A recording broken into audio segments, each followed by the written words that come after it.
po may tatlong katanungan.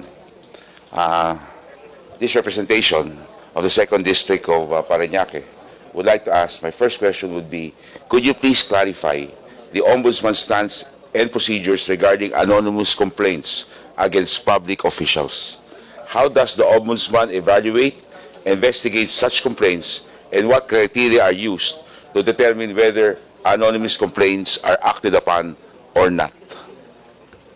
Mr. Chair, Your Honor, the Ombudsman, pursuant to the Constitution and the law creating the Office of the Ombudsman, 6770, has given the Ombudsman the authority to investigate motu proprio. We also entertain anonymous complaints if the complaints have verifiable facts. Ibig pong sabihin, if the facts stated in the complaint can be verified and there is substantial evidence to show that pwede namin pagpatuloy ang investigasyon, we continue with that. Just like in the judiciary, where there is a complaint against a judge, even if it is an anonymous complaint, the Supreme Court also entertains those matters. Thank you very much, Your Honor. And ano po ang criteria po natin o basihan pag sinabi po natin siya po ay dapat aksyonan o hindi? Once we establish the verifiable facts, we validate. Ito bang mga facts ito ay totoo, nag-exist? So that's where we conduct the fact-finding investigation or the case build-up to validate all these facts that are stated in the anonymous complaint. Because otherwise, kung wala man lang kami makuhang ebidensya, walang dokumento, walang witness na pwede mag-testify, the investigators will just recommend for the dismissal of the complaint. Okay. Second question. In light of the Office of the Ombudsman's decision to file graft charges against individuals involved in the purchase of COVID-19 RT-PCR test kits from Pharmaly Pharmaceutical Corporation and the subsequent recommendations for penalties, can you please clarify what specific actions or measures the Office of the Ombudsman intends to take to ensure the enforcement of these penalties and legal accountability of those involved in the case? Your Honor, Mr. Chair, Your Honor, sa administrative aspect of those involved in the purchase of test kits, one of those that was dismissed from the service is the Ombudsman's own overall Deputy Ombudsman. Karamihan po doon na-dismiss, may mga na-dismiss na from the service. On the criminal aspect, we're just waiting that the motion for reconsideration of the persons involved of the respondents is resolved. And we will immediately file this with the Sandigan Bayan, Your Honor. Could you please provide information on the potential repercussions and impact of government accountability and transparency in the event of the abolishment of ARTA?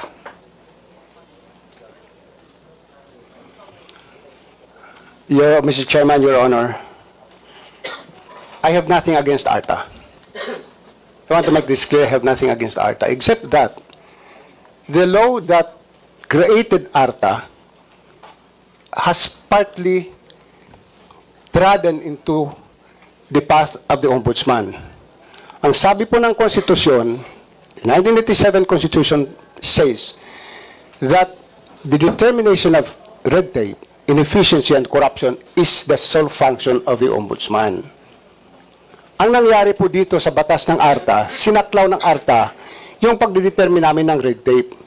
Wala ako kung pakialam kung gawin ng ARTA yung pagtulong sa mga ahensya ng gobyerno para mapabilis ang kanilang to oversee yung gawain ng gobyerno. With no offense meant to anyone, naging emotional kasi ang Kongreso noon eh.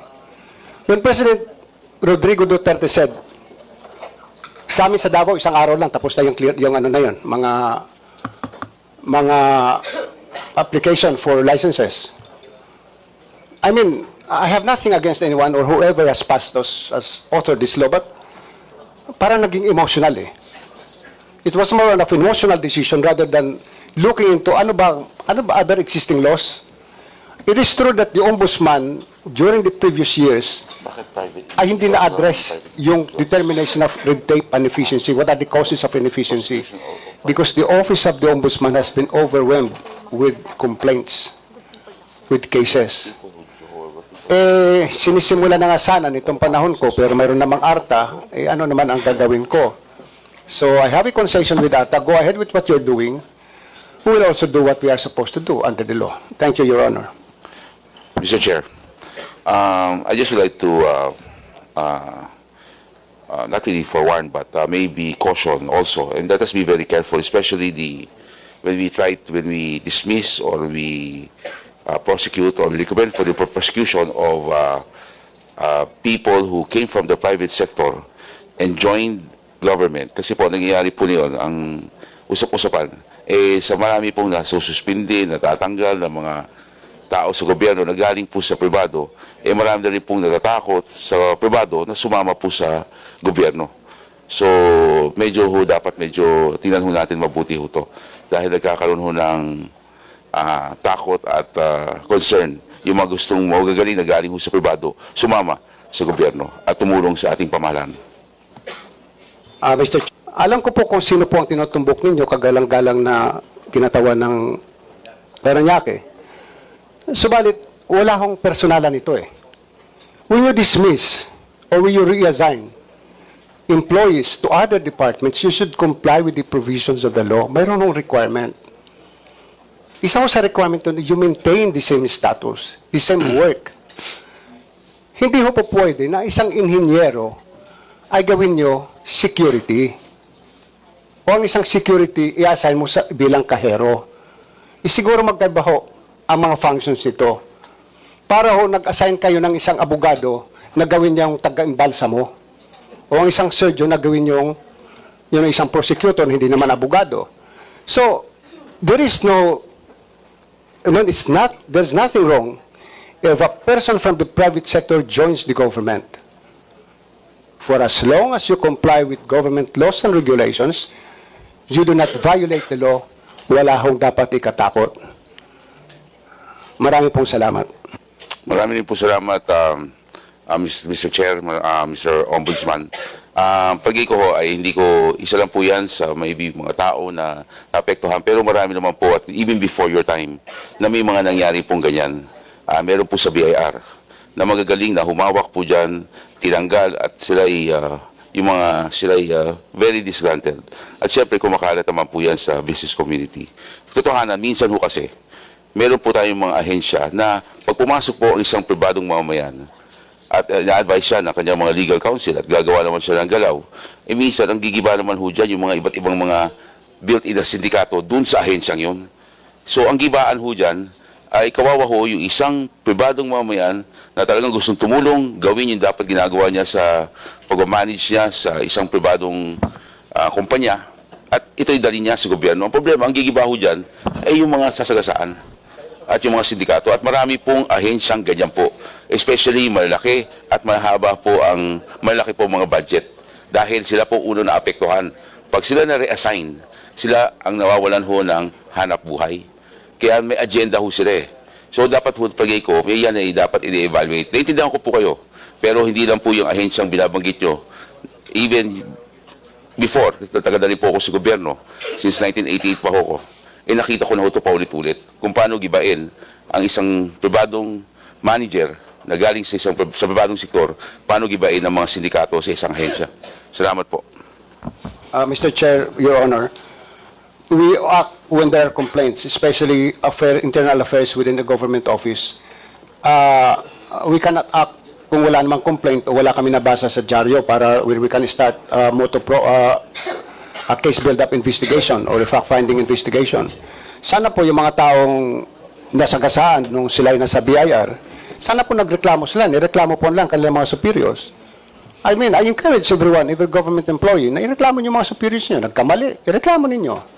Ako po, minura po ako ng isang empleyado ng ombudsman. When I said during the last budget hearing in the Senate that even the ombudsman is not free from corruption, isang empleyado po namin. Tinawag pa ako si Raulo. Minura po ako, ginamit po malalalim na termino sa Bisaya. Pero pinagsawalang bahala ko yun. Pagsama ko yun sa trabaho ko eh. So, I encourage government employees, ireklamo nyo ang inyong mga boss. Kung sila'y nagkasala, sila'y tiwali, ireklamo ninyo. Just be sure that pagdating ng investigasyon, kayo'y haharap. Hindi yung magreklamo lang kayo. Na marami ko kasi sa ombudsman po ngayon na magpa-file ng complaint. Pag sinimula namin investigasyon, alam mo nyo sinasagot? Basta nag-file ako ng complaint, wala na akong pakialam dyan, bahala na kayo. Saan po kami kukuha ng witness? Kung di siya mismo na nag-file ng reklamo. Marami pong ganyan.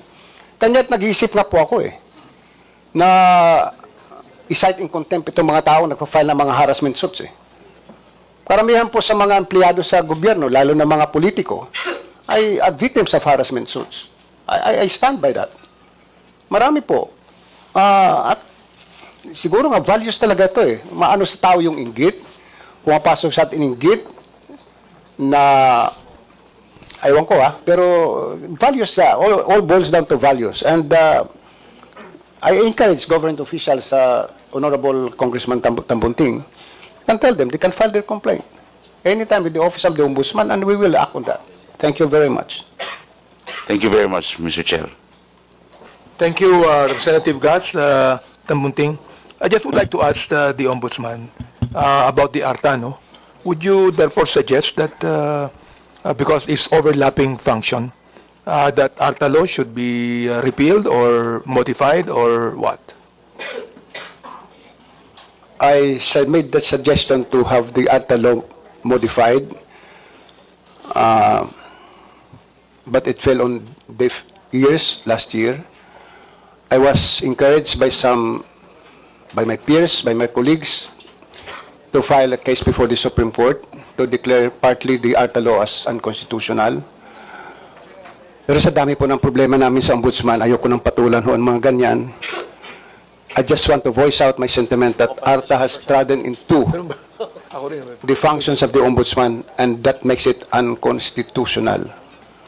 Especially the determination of red tape, the causes of red tape and inefficiency in government. In fact, if you read the Constitution, hindi dapat nagpapataw ng parusa. Ang ginagawa po ng ARTA ngayon ay nagpapataw ng parusa. Bawal po yun. Pero ako hindi nagsasawalang kibo. Ayoko po ng away. Pero kung sila pinipilit na ako makipag-away, pwede rin naman po. Marami po salamat.